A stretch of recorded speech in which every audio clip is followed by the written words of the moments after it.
Welcome back to The Legend of Zelda Ocarina of Time.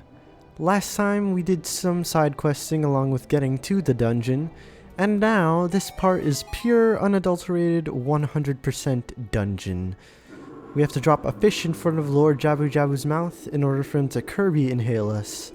Yet again, we're going to a dungeon that's inside of a biotic creature.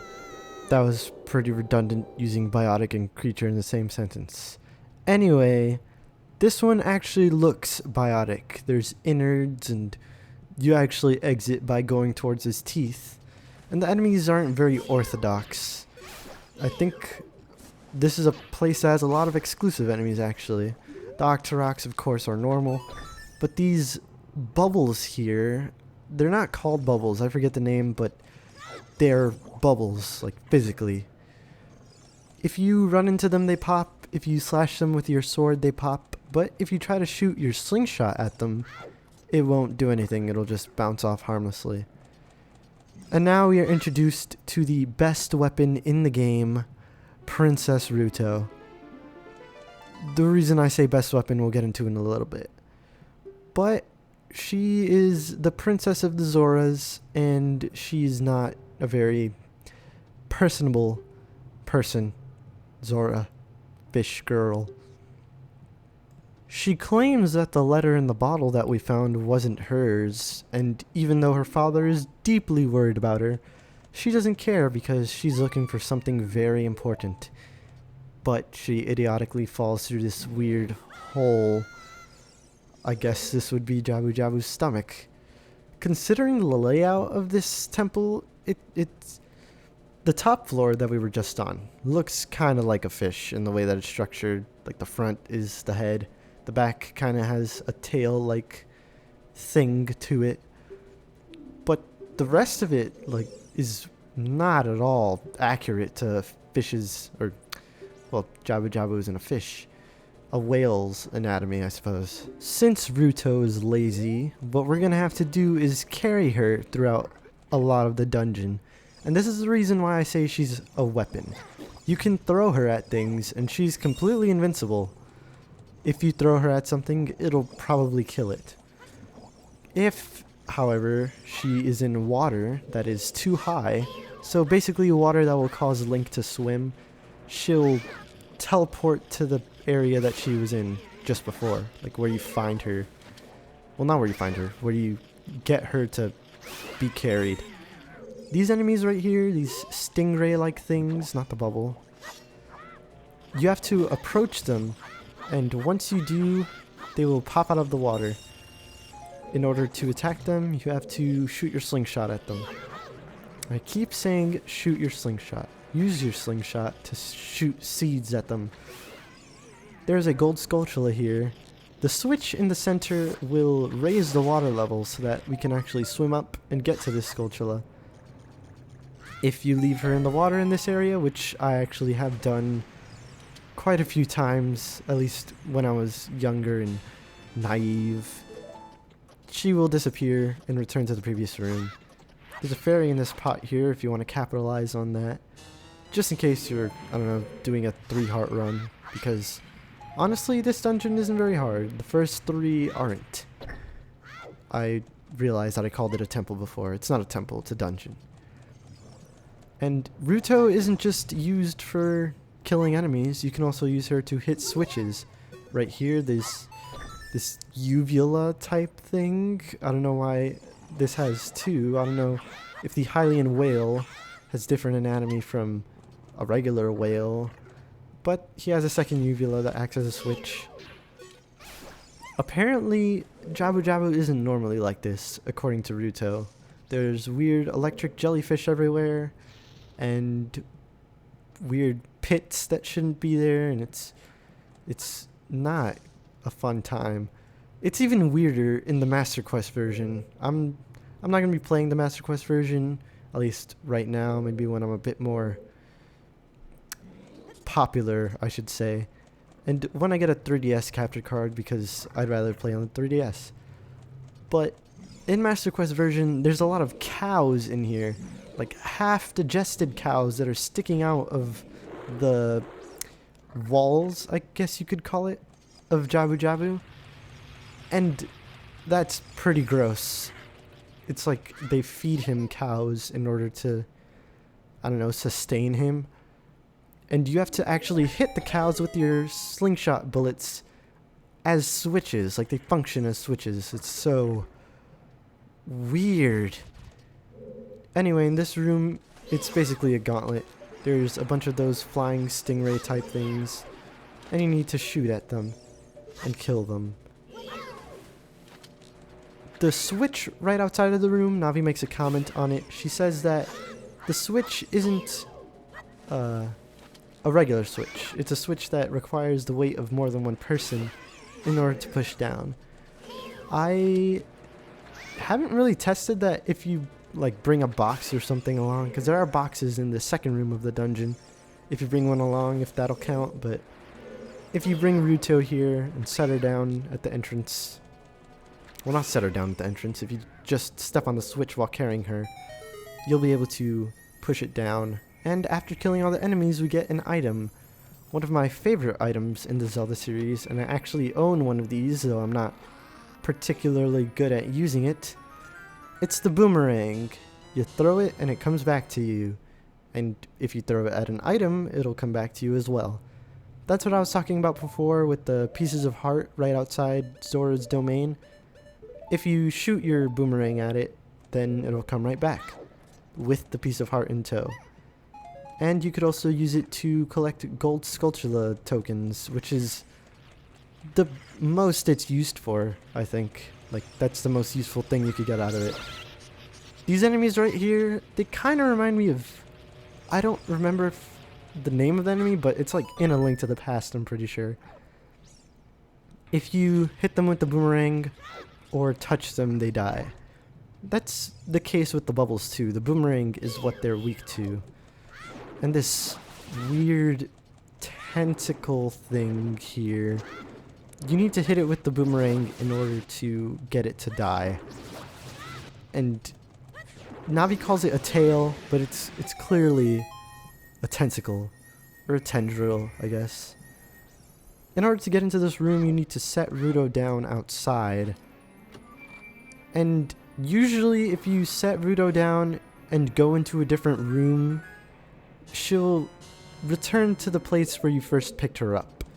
By which I mean that room kind of at the beginning-ish of the dungeon, where you talk to her and convince her to let her pick you up. But in this case, she just steps off the switch, which should lock us inside, honestly. Like, did you not think about that? She'll just walk off of it, or step off of it, and stay there for a little bit. And then you talk to her and you're able to carry her again. This room, you only have 40 seconds to defeat all of the bubbles that are around. And it's not that hard. You could just pretty much spam the boomerang. One thing that's better about the boomerang in the 3DS version, and I think this carries over to a lot of different versions of Zelda games, like I'm pretty sure like Wind Waker does this as well. If you throw it and then press the button again while it's still out, it'll like teleport back to your hand. Even if it's way across the room. It's pretty neat because you can rapid fire with it pretty much. This room was blocked off before. In order to get into it, you need to take out the red tail. Navi makes a comment on that, saying that the red tail is gone, even though we never even looked here to see that there was a red tail in the way. But whatever. You also need the boomerang. Well, not need, but it's pretty helpful to take out the bubbles. There's a couple more tails though you have to take out. Again, the same way, just with the boomerang. And they're different colored, thus they will open up different things. This one, it looks red to me, but Navi calls it a blue tail. And the way that the tails attack you is that they kind of swing around, so if you circle strafe around them, you're pretty safe. Although, that doesn't keep me from getting hit by one later on. In my defense though, there are a ton of enemies in that room, so I still suck because those enemies are easy to deal with.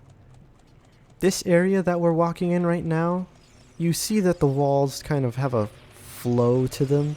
they pull you towards wherever they're flowing toward. So if you just stand still, they'll pull you. And this area also, well, the area that I was previously in, was what I was talking about before, and how it kind of looks like a whale's tail. It's easier to get if you look at the full map. This is the room with a bunch of berries, are the name of the enemies. They're jellyfish that can only be hurt by your boomerang. Unlike other enemies though, in this dungeon at least, if you try to just run into them to kill them, it's not gonna work. And this tail is smacking me silly. If the game deems that you are too far away from the tail will kind of retract and hide within the ceiling. And when it does that, it means that its weak point isn't exposed, so you gotta close in order to do some damage to it. Which, again, is a scary thing for a child to handle. Because it's a huge tail coming at you, swinging around, and you do not want to deal with it. There are other jellyfish called beeries, I think? Like the smaller one are called berries and the bigger ones are called beeries. The beeries are kind of thwomp-like. If you know the Mario series, thwomps are, or if you don't know the Mario series rather, thwomps are enemies that they hang in places, and when you get near them, they slam down. And they're usually easy to avoid. You just kind of wait for them to come down and then walk, or if you know where they're going to land, like I do, you just kind of walk around where you know they're going to land. And the princess is going crazy about this stone up here, the Zora Sapphire, the third spiritual stone. And she gets her own, you know, I got a thing animation. But it's not that easy. She says to just walk onto the platform and take her out of here, but that's not going to be what's happening because this part is too short, I guess. There is going to be a mini-boss here that was pretty bad. Well, at least I was pretty bad at it when I was playing, when I was younger at least.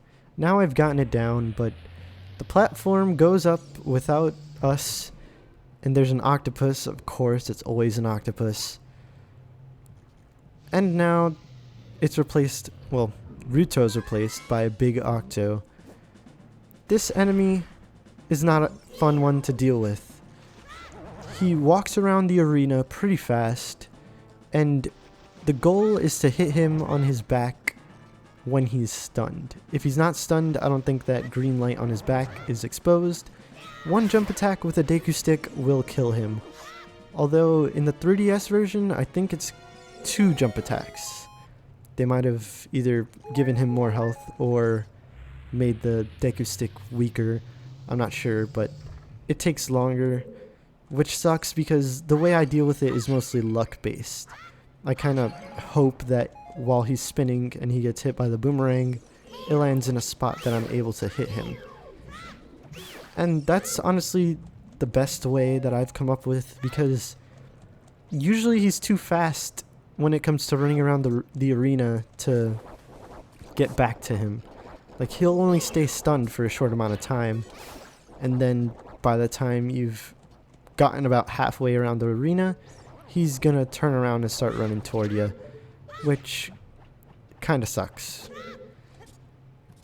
These weird gelatinous things, I don't know how to describe them, but you stun them with your boomerang and they essentially create platforms for you. We're back in the second room of the dungeon. We're a bit above it, but as soon as we step on this platform, it'll bring it down, and we need to take a block to hit a switch. Now, the block isn't necessary to hit the switch, because in my many glitchy escapades of Zelda games, or at least this Zelda game, you can backflip onto the switch, like near the edge of it, and then use an item that causes you to go into a cutscene that says this item can't be used here. So Zelda's letter works, and the magic beans work. That's what I prefer to use because I like having the magic beans and I like having masks. And if you get a mask, I didn't mention this before, if you grab one of the masks, it replaces Zelda's letter, so you can't use it anymore for that kind of glitch. And I'm pretty sure it only works on this switch, or at least switches only in Jabu Jabu. There was a gold sculpture right there, but in terms of how this glitch works, it's you kind of override the cutscene of the door opening with the cutscene of you having the item, and it keeps the door open for a little while longer. It won't keep it open forever, so you gotta kind of dash through. This room was essentially the way to get to the boss room. You have to hit the switch with the boomerang by curving it around to hit the uvula thing, because there's kind of a weird wall in the way. And now we have our boss. This is honestly a bad run of the boss. I don't think it's that hard of a boss, but I don't do very well on it because I guess I'm reckless and I want to get things over with quickly. This is Baronade. There's a bunch of electrical attacks on you, and honestly they aren't that much of a chore to deal with because they don't do very much damage and they only stun you for a little bit. The first phase of the boss is you having to hit those tentacles of his. In the 3DS version, I think it's harder to hit the tentacles that are attached to the ceiling. Not that, you know, it's any harder in terms of needing to aim better. It's just that it doesn't let you L-target until a little while after one of the tentacles has been hit. Once you've done that, though, he'll stay in the ground and let his jellyfish kind of roam around. They're still going to be attached to him by this thin electric thing, but if you stun him they'll no longer be attached, and then you could just take him out with either the boomerang or Deku seeds, or Deku nuts rather. I prefer using Deku nuts because I don't have to be as close and I don't have to wait for the boomerang to come back, unless I'm playing the 3DS version of course, because then I could just tap the button again and it'll come right back. For this phase he's going to be roaming around the arena and spinning with this not impenetrable wall of jellyfish. You can get through it, it's not easy to. Once they've come out though, one Deku Nut will take out all of them, at least in this version. In the 3DS version, I feel like they reduced the range of Deku Nuts. For some reason, they don't kill all of them. It only kills about half of them, then you have to get closer and kill the other half, which sucks because the Deku Nuts are already a pretty whack weapon, so they had to debuff it. I did a jump attack with the Deku Stick there, which allows me to store the power and do a crouch stab to kill the boss. My favorite method, and I think it's a reference to Zelda 2, the crouch stab. Like in that game, if you crouched and did a stab, then you do a crouch stab. Yeah. Anywho, we're gonna grab the heart container as we usually do. Now you have a full row of 10 hearts, isn't that amazing? And next time, we're gonna be exiting the dungeon via the blue light with Princess Ruto. At least I know it's not all in my head.